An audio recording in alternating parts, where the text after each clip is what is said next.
पृथ्वी से करीब 400 किलोमीटर दूर अंतरिक्ष में ये है इंटरनेशनल स्पेस स्टेशन यानी ISS, जो कि पृथ्वी से बाहर वैज्ञानिकों की एक प्रयोगशाला है। बात है 1 फरवरी साल 2003 की।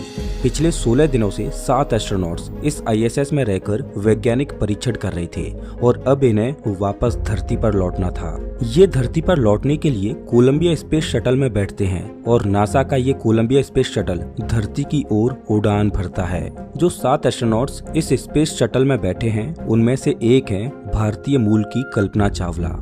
ये कल्पना चावला की दूसरी स्पेस फ्लाइट है। इससे पहले एक बार और कल्पना चावला अंतरिक्ष में जा चुकी थी। इससे पहले नासा ने कई बार और अंतरिक्ष में इंसानों को भेजा था और ये कोलंबिया स्पेस शटल की 28वीं स्पेस फ्लाइट है, जो कि नासा के लिए एक रूटीन फ्लाइट है। सुबह के 8:44 पर ये स्पेस शटल पृथ्वी के वायुमंडल में प्रवेश करती है। सब कुछ नॉर्मल चलता है और ये स्पेस शटल पृथ्वी पर मौजूद मिशन कंट्रोल के संपर्क में बनी रहती है। लेकिन कुछ ही समय में कोलंबिया स्पेस शटल का संपर्क मिशन कंट्रोल से टूट जाता है। मिशन कंट्रोल बार बार कोलंबिया से संपर्क बनाने की कोशिश करता है, लेकिन दूसरी ओर से कोई जवाब नहीं आता। कुछ ही मिनटों के बाद कैनेडी स्पेस सेंटर में मौजूद मिशन कंट्रोल को एक फोन कॉल आता है।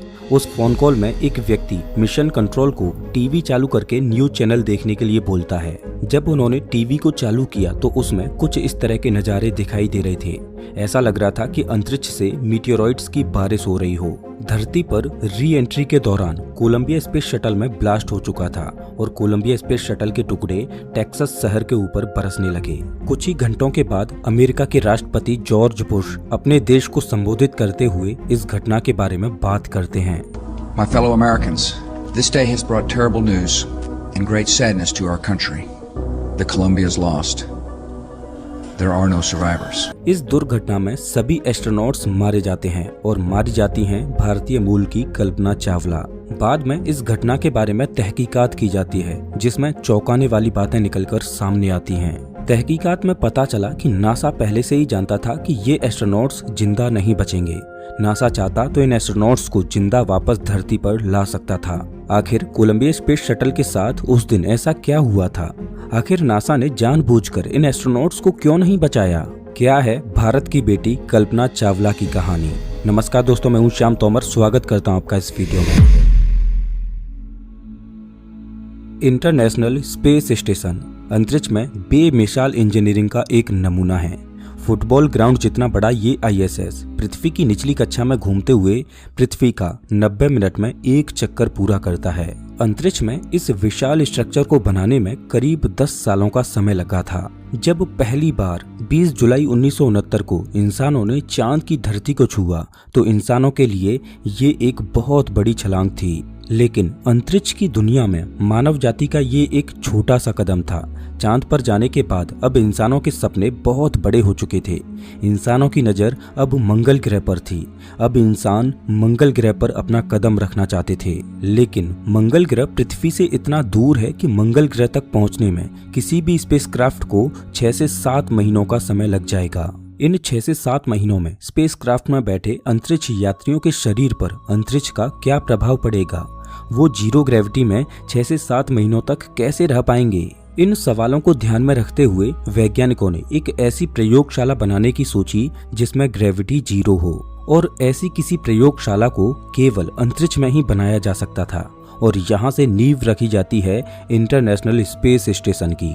साल 1998 में पृथ्वी के लो ऑर्बिट में इस स्पेस स्टेशन को बनाना शुरू किया जाता है और साल 2011 तक ये स्पेस स्टेशन पूरी तरह से बनकर तैयार हो चुका था। इस स्टेशन में वैज्ञानिक माइक्रोग्रेविटी या कहें जीरो ग्रेविटी में रहकर भांति भांति प्रकार के एक्सपेरिमेंट्स करते हैं जिन्हें पृथ्वी पर करना संभव नहीं है। इधर भारत में हरियाणा के करनाल में 17 मार्च 1962 को एक साधारण से परिवार में एक बेटी का जन्म होता है जिसका नाम था कल्पना चावला। बचपन से ही कल्पना चावला अंतरिक्ष की दुनिया को लेकर जिज्ञासा में डूबी रहती थी। कल्पना चावला अपने पिता से पूछती कि एरोप्लेन आखिर हवा में कैसे उड़ते हैं। कल्पना चावला ख्वाब देखती थीं कि वो भी कभी आसमान में उड़ेंगी और अंतरिक्ष की सैर करेंगी, और अपने सपनों की उड़ान भरने के लिए ये अमेरिका चली जाती हैं। साल 1988 में इन्होंने अपनी PhD की और नासा के साथ काम करना शुरू कर दिया।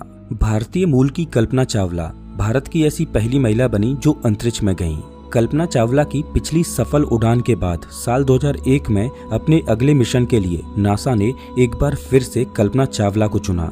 इस मिशन का नाम STS-107 दिया गया, लेकिन कोलंबिया शटल में आई किसी तकनीकी खराबी की वजह से ये मिशन अपने निर्धारित समय पर लॉन्च ही नहीं हो पाया और करीब 13 बार इस मिशन की लॉन्च डेट को आगे बढ़ाया गया और फाइनली 16 जनवरी 2003 को कोलंबिया स्पेस शटल अपनी 28वीं उड़ान भरती है। इन एस्ट्रोनॉट्स को ISS में रहकर लगातार 24 घंटों तक एक्सपेरिमेंट्स करने थे। इसके लिए इन्होंने 2 शिफ्ट बनाकर काम किए। इन एस्ट्रोनॉट्स ने जीरो ग्रेविटी में रहकर करीब 80 वैज्ञानिक परीक्षण किए और 16 दिनों के बाद जब ये वापस धरती की ओर रवाना हुए तो कोई नहीं जानता था कि ये इनकी आखिरी उड़ान होने वाली है। जैसे जैसे ये स्पेस शटल पृथ्वी के वायुमंडल में प्रवेश करता जा रहा था, वैसे वैसे एस्ट्रोनॉट्स की दिक्कतें बढ़ती जा रही थीं। स्पेस शटल में अचानक से एक जोरदार झटका लगता है और अचानक एस्ट्रोनॉट्स को सांस लेने में दिक्कत होने लगती है। केबिन के अंदर ऑक्सीजन की कमी होने लगती है, एस्ट्रोनॉट्स का दम घुटने लगता है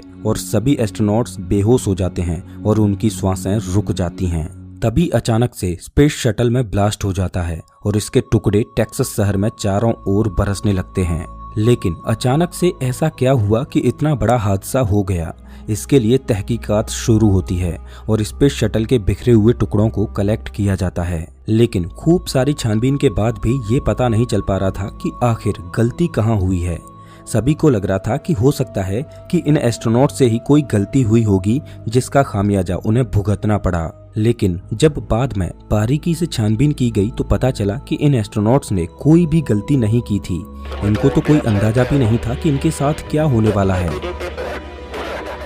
लेकिन छानबीन में पता चला कि नासा में कुछ लोग इस परेशानी के बारे में पहले से ही जानते थे।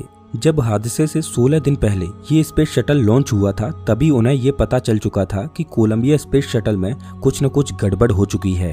दरअसल जब कोलंबिया स्पेस शटल का लॉन्च हुआ था तब लॉन्च के दौरान एक इंसुलेशन फोम का टुकड़ा निकलकर कोलंबिया स्पेस शटल से जा टकराया और उसने शटल की लेफ्ट विंग में छेद कर दिया, जिससे धरती पर री एंट्री के दौरान स्पेस शटल हवा के दबाव को नहीं झेल पाया और एक भयानक हादसे का शिकार हुआ।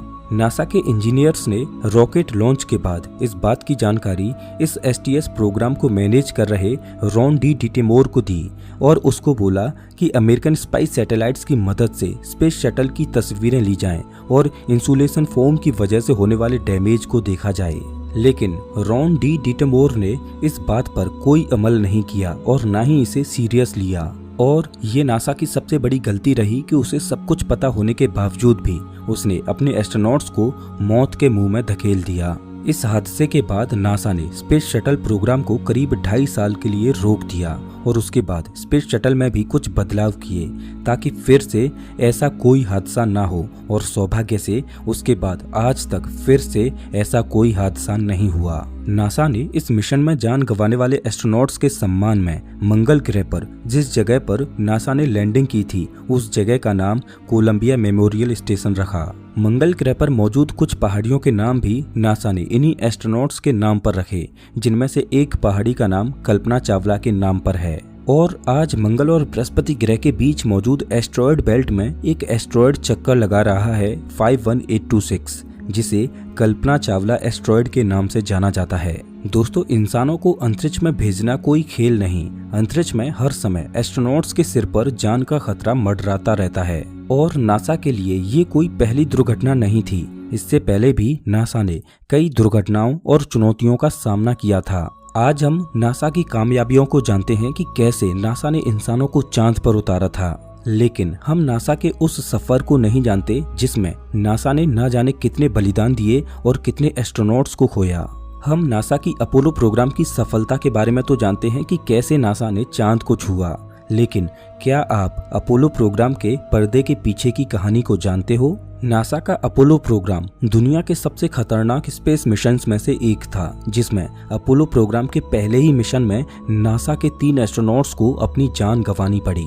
अपोलो प्रोग्राम के 13वें मिशन में चांद के पास ही अपोलो यान में ब्लास्ट हो गया और 3 एस्ट्रोनॉट्स अंतरिक्ष में खो गए। अपोलो 11 के दौरान चांद पर लैंड करते हुए नील आर्मस्ट्रॉन्ग और बज ऑल्ड्रिन मरते मरते बचे। सच कहूं तो नासा के अपोलो प्रोग्राम के पर्दे के पीछे की कहानी आपकी रूह कपा देगी। अपोलो प्रोग्राम के पर्दे के पीछे की इस कहानी को आप स्क्रीन पर दिख रही इस वीडियो में देख सकते हो। मैं आपको वहीं मिलता हूं।